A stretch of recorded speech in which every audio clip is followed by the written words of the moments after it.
ครับเอามาต่อข้าวภาษากำเมืองนะครับเป็นลักษณะข้าวยาวนะครับได้ไปอยู่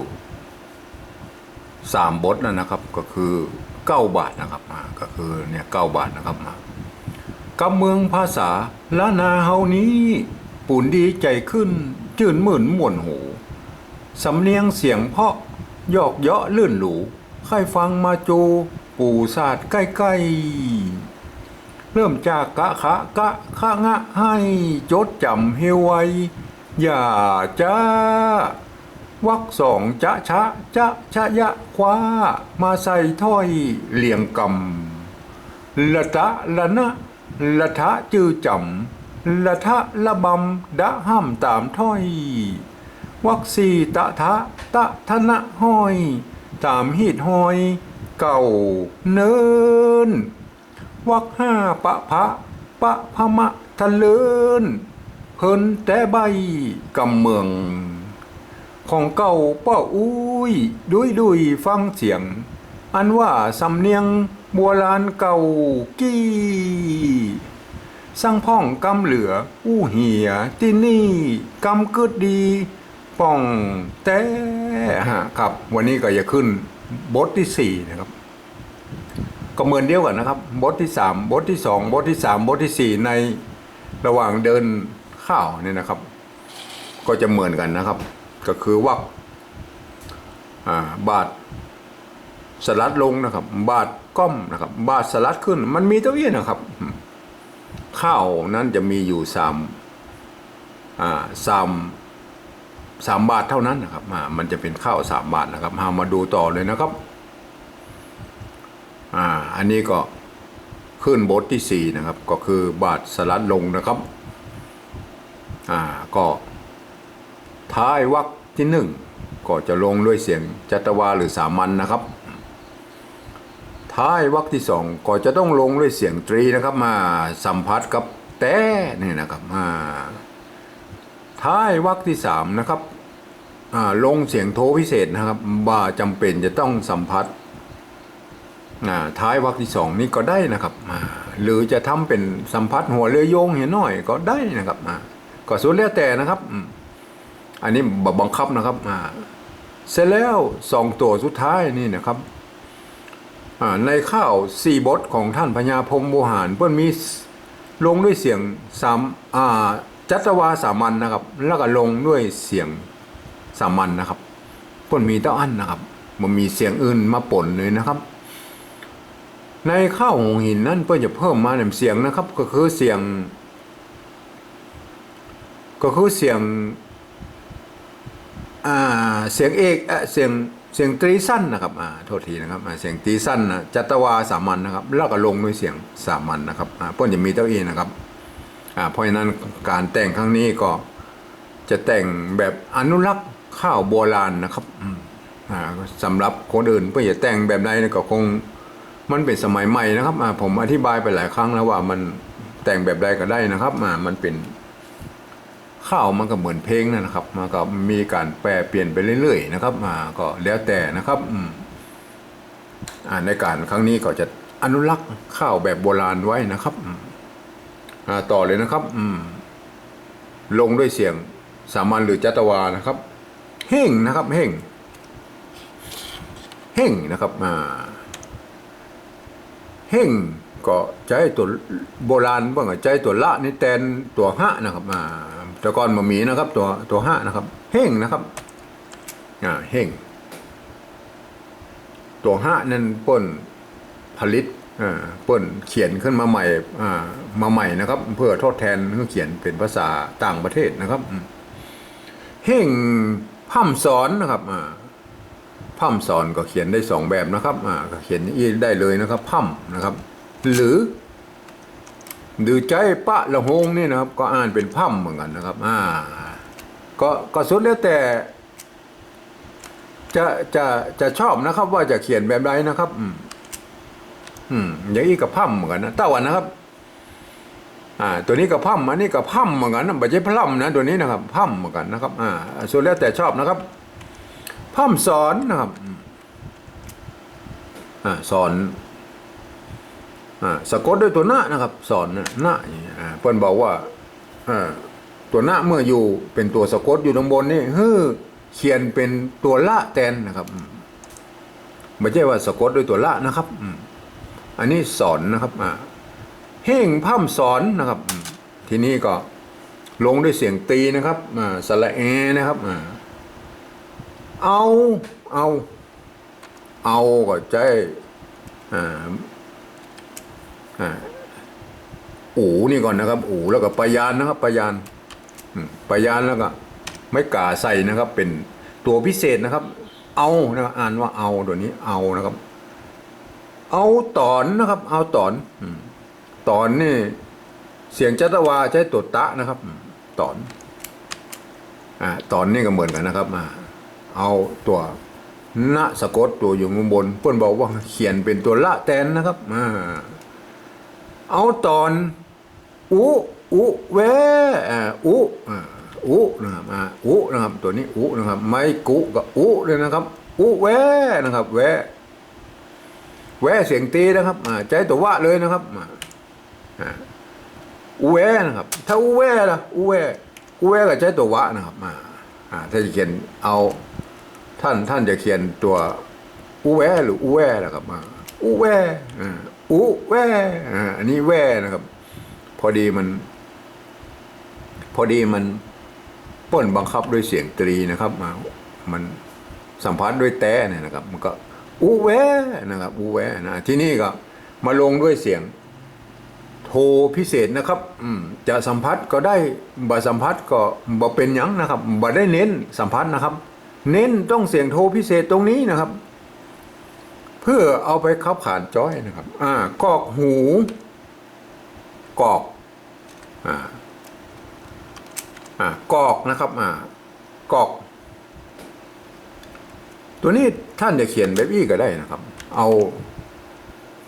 ตัวละมะกั้มอย่างอี้นะครับอย่างอี้นะครับเห็นไหมครับก็อ่านเจ้านะไม่ใช่อ่านกรอกนะครับอ่านกอกเหมือนกันนะกอกแล้วจะใส่ไปใส่ก็เหมือนกันนะครับกอกหูกอกหูกอกหูอ้อนะครับอ้อไม่ก่อนะครับไม่ก่อมันก็จะต้องมีกันย่อนตัวนะครับไม่ก่อนะครับใส่ตัวเป็นอักษรกลางในภาษาล้านนานะครับใส่ไม้ขอจางไปหรือก็ได้นะครับจะได้เสียงโทพิเศษหรือเสียงตรีนะครับก็เหมือนกันนะครับพอดีในบริบทอันนี้ต้องอ่านนะครับก็ได้นะครับตัวนี่เป็นอักษรกลางนะครับมีสิทธิพิเศษจะได้เสียงโทพิเศษหรือโทปกติโทหรือเสียงตีนะครับโทพิเศษหรือเสียงอย่างเช่นอุ้ยเสียงตีนะครับอุ้ยก็คือตายายอุ้ยนะครับหรือขาไก่อุ้ยได้สองอย่างนะครับท่านก็มันเป็นมนต์เสน่ห์ในภาษาละนานะครับที่นี่แหละครับเสียงจัตวาสามัญหรือ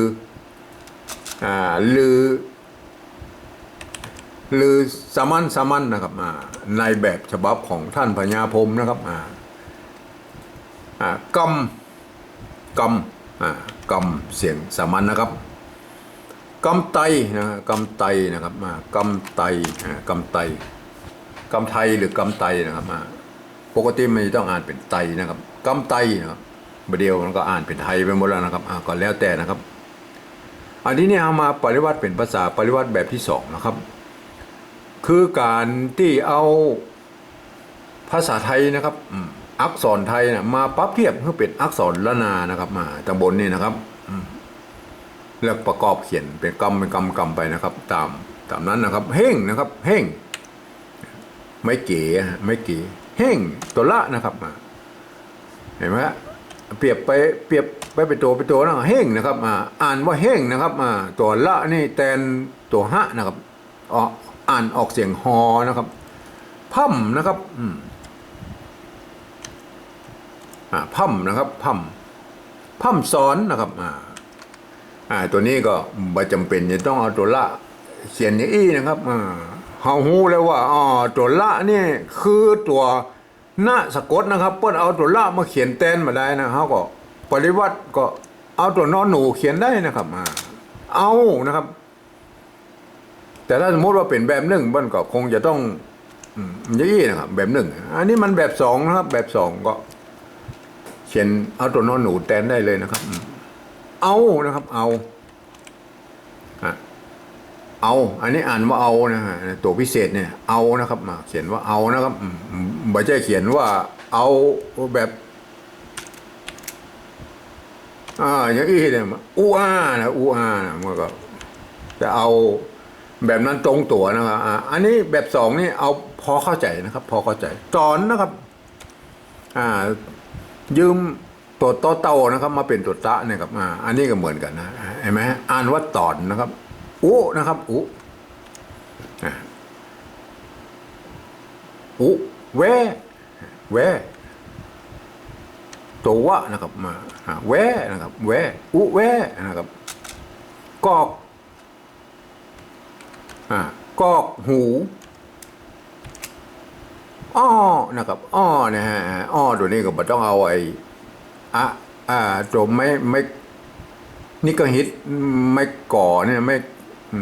ม่กังไม่ก่อเนี่ยมันนี่ก็ฮิตนะมันต้องเอามาแล้วครับเขียนแค่นี้ก็พอนะครับแต่ถ้าเป็นแบบหนึ่งเพิ่นเอามาหมดนะครับเพิ่นเอามานะครับเพิ่นจะต้องใส่นะครับ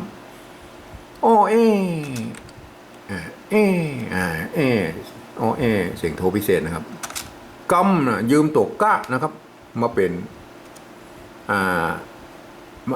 เยอะตัวก้าเนี่ยยืมตัวคอควายนะมาเป็นตัวก้าเนี่ยนะครับกำนะครับกำไตนะครับกำไตตัวตะนะครับเดี๋ยวอ่านไทยกันหมดแล้วก็แล้วแต่แล้วครับบ่เป็นอย่างไทยหรือไตมันก็ปอๆกันนะครับเอาทีนี้เรามาเขียนเป็นภาษาปริวัติแบบที่3นะครับก็คือการที่เอาภาษาไทยนะครับมาเขียนตามสำเนียงกำอู้ภาษาละนาทางบนนี่นะครับเสียงออกมาอย่างไรเขียนไปอย่างนั้นนะครับฟังเอาหูฟังนะครับรับตาเนี่ยนะครับไม่ต้องไปพอไอ้แบบสองนี่แหละครับเฮ่งเฮ่งได้ยินเสียงเฮ่งแล้วก็มันต้องใจหอน้องหูบแล้วครับเฮ่งนะครับเฮ่งอันนี้เฮ่งนะครับเฮ่งพั่มสอนบ่ใช่พร่ำนะครับพั่มใจพอพานได้นะครับพั่มไม่ใช่พร่ำนะครับเฮ่งพั่มสอนสอนนี่เหมือนกันก็แล้วไปนะครับเอาตอนนะครับเอาตอนอันนี้มันตอนนะครับภาษาไทยมันอ่านว่าตอนก็ใส่ไม้จัตวาปนเหียครับเพราะว่าตัวต่อเต่านี่เป็นอักษรกลางในภาษาไทยนะครับตัวต่อเต่านี่นะกจดตดตบปอนะครับมีอยู่9ตัวนะครับอุเวนะครับได้ยินเสียงอุนั่นนะครับอุนะครับใส่ไม้จัตวาเพิ่นอุเวเสียงตีมมันบ่มีปัญหานะครับกอกอันนี้ก็กอกละกอกหูนี่มันเสียงโทพิเศษนะครับตัวนี่เป็นอักษรกลางนะครับสามารถเป็นผันได้เสียงโทพิเศษหรือเสียงตีก็ได้นะครับในบริบทอันนี้ผันเป็นเสียงโทพิเศษนะครับนะครับโดนไม่ขอจ้างไปนี่คือเอาอ่างมายืมแบบที่2นี่นะครับยืมเอาอ่างมาเป็นตัวนะครับโดนไม่ขอจ้างไปไหมครับอันรูปนี้เหรอเขียนแบบนี้เนาะครับอันนี้ภาษาไทยเปิ้นอ่านว่าเสียงโทปกตินะครับแต่บอกว่าหน้าตามันเหมือนกันนะครับอันนี้ก็อันนี้เปิ้นยังอ่านได้หรอครับภาษาปฏิวัติแบบที่2นี่เปิ้นใจรักการ ภาษาละนาอ่านนะครับมันเป็นตัวไส้ในนี่มันเป็นตัวภาษาละนานะครับเป็นอักษรละนานะตัวกะนะครับตัวอะนะครับตัวฮะนะครับตัวอะนะครับตัวกะนะครับตัวตะนะครับเห็นไหมครับอันรูปนี้เราก็อันรูปนี้เขียนด้วยภาษาไทยนะครับสะกดด้วยภาษาไทยอ่านก็ต้องแบบภาษาไทยเป็นตัวกอไก่นะครับตัวออ่างแล้วก็ตัวหอหีบนะครับแบบนี้นะครับตัววอแหวนนะครับเห็นไหมมันจะต้องอ่านว่ากอกหูอ้อเอกอกหูอ้อเอมันจะไปเปิบเพื่อมันอ่านโดยภาษาละนาทางบนพ้นมาได้นะครับเขียนแบบไทยก็ต้องอ่านแบบไทยนะครับเพราะนั้นถ้าจะอ่านแบบไทยนี่ก็ยังมันเป็นอ้อเอมันเขียนมาได้แล้วครับจะต้องปรับปรุงเปลี่ยนแปลงตัวนี้แล้วนะครับในส่วนตัวผมก็เอาจุดประดับไว้นะครับหูไว้ว่าบังคับว่ากรรมที่มีจุดประกอบกับไม่โทนี่ต้องอ่านออกเสียงโทพิเศษนะครับนะครับตามตัวปุ่นนะครับผมไปหันคนอื่นเปิ้นเขียนตัวเอียงนะครับก็ใจได้นะครับผมมีปัญหานะครับใครจะเขียนตัวเอียงตัวนาตัวขีดเส้นใต้ก็สุดแล้วแต่นะครับขอไปคิดมากันแล้วกันว่าจะปรับปรุงเปลี่ยนแปลงตัวนี้อย่างไรนะครับก็ใจได้ทั้งนั้นนะครับสำหรับตัวอื่นนั่น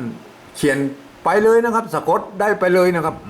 ได้เขียนได้กู้กรรมนะครับเขียนได้กู้กรรมไม่ต้องไปเปลี่ยนแปลงอย่างเปิ้ลนะครับเขียนได้ตัวอักษรนะครับเขียนได้กู้เสียงนะครับในภาษาละนาเนี่ยเพียงแต่ว่าเอามาเปลี่ยนแปลงไอ้ตัวโทพิเศษนี่ตัวเดียวแค่นั้นนะครับกรรมไทยนะครับกรรมไตได้ยินเสียงกำแล้วมันต้องเอากอไก่เขียนนะครับภาษาไทยกำกำไตนะครับกำไตกำไตก็กำไตก็เอาตัวเต่าแล้วกับกำไตเห็นไหมครับทีนี้ถ้าเปิ้นอยู่โดดๆของเปิ้นเนี่ยครับอย่างเงี้ยถ้าสมมติเราเขียนโดดไว้คือคนไทยนะครับฝรั่งมังค่าหรือคนเมืองที่หมู่ภาษาละนาที่หมอได้เรียนภาษาละนามาอ่านนะครับโดยใช้หลักการภาษาไทยอ่านทุกประการนะครับยกเว้นมีข้อยกเว้นกรรมที่มีจุดอย่างนะครับประกอบไม่โทเนี่ยเพื่ออ่านออกเสียงโทพิเศษนะครับตัวยอยักษ์เพื่ออ่านออกเป็นเสียงยอนะครับเสียงยอยักษ์แบบละนานะตัวอยอเพื่ออ่านออกเป็นยอนะครับเสียงยอยักษ์แบบไทยนะครับท่านจะได้สำเนียงละนาที่ใกล้เคียงที่สุดนะครับบ่100%กับ99.99ก็ยังดีนะครับลองอ่านดูนะครับสมมติว่าคนทั่วไปมาอ่านนะครับอ่านตามภาษาไทยเนี่ยนะครับแบบภาษาไทยนะเฮ่งนะครับเฮ่งอันนี้เฮ่งนะครับเฮ่งพ่ำสอนนะบาลาลิ้นนะครับเฮ่งพ่ำสอนเอาตอนอุแวกอกหูเสียงโทพิเศษนะครับกำไตเห็นไหมครับอันนี้คือสำเนียงละนาที่แท้จริงนะครับแต่ก็อย่างว่ามันมีหลายที่นะครับมันอาจจะละนามันมีหลายที่นะครับท้องถิ่นมันมีหลายท้องถิ่นนะครับเพราะฉะนั้นมันก็บางท้องถิ่นก็อาจจะผิดเพี้ยนกันไปนิดผมบอกว่ากันนะแต่ส่วนใหญ่เลยจะต้องเป็นอย่างนี้นะครับสำหรับภาษาปริวัติแบบที่2นี้นะครับเปิ้นจุดประสงค์แล้วเปิ้นเขียนไว้ทดแทนภาษาละนาทั้งบนพุ่นนะครับเพื่อภาษาละนาหายเนี่ยเปิ้นก็จะเอาอันนี้ไปปรับปริวัติกลับไปเป็นภาษาละนาได้นะครับเปิ้นบอกให้คนทั่วไปมาอ่านนะครับเดี๋ยวมันจะเพี้ยนสำเนียงนะครับแล้วมันจะบ่ม่วนหูนะครับอย่างเช่นคนทั่วไปมาอ่านนะครับเร่งพ่ำสอนเอาตอนอุแวกอกหูคำไทยไหมครับโอ้โหมันพันเลิศเจิดจาดไปมันเหมือนผมเคยไปได้ยินไอ้เปิ้นอ่านข่าวบ้านศพนะครับแม่มันแบบม่วนหูแท้ๆนะครับเพราะว่าเรามาอ่านเป็นสำเนียงไทยได้อย่างไรครับเพราะว่ามันข้าวนะครับข้าวเหนือมันก็ต้อง อ่านแบบภาษาเหนือนะครับถ้าเพิ่นฮู้ภาษาละนานะครับ คนที่เพิ่นเรียนภาษาละนาเพิ่นก็อ่าน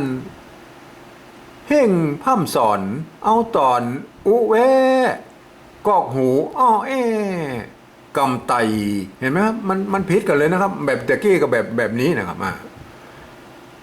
สำหรับภาษาละนาเก้าเงาเปิ้นนี่เปิ้นสมบูรณ์แบบในตัวของเปิ้นอยู่แล้วนะครับ ถึงแม้ว่าจะมาได้หลายตี้หลายตางนะครับ เขียนได้หลายแบบนะครับก็บ่มีปัญหานะครับ ก็ใจหลักการภาษาละนาอ่านทุกประการนะครับมันก็อ่านไปตามนั้นนะครับอย่างเนี้ยเฮ่งพร่ำสอนเอาตอนอุเวกอกหูอ้อกำไตเห็นไหมครับมันก็จะต้องสมบูรณ์แบบในตัวของเปิ้นอยู่แล้วนะครับ แล้วถามเราว่าก็เมื่อมันสมบูรณ์แล้วก็จะไปเขียนอย่างนักหนาแล้วครับก็มันก็จำเป็นนะครับ ในช่วงนี้กำลังบูมภาษาละนานะครับคนก็มาห้ามเรียนนักแล้วนะครับ เป็นหมื่นนะครับ ในสมาชิกปัจจุบันนี่นะครับโอ้เป็นหมื่นแล้วอย่างน้อยๆก็มีคนสนใจนะครับรักษาของบะเก่าของคนเฒ่าเพิ่นไว้นะครับมันยากอย่างนะครับ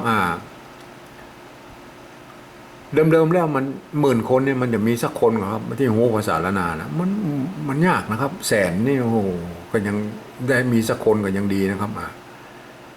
แต่ช่วงนี้มันก็มีนักแล้วนะครับก็ช่วยๆกันอนุรักษ์ไว้นะครับ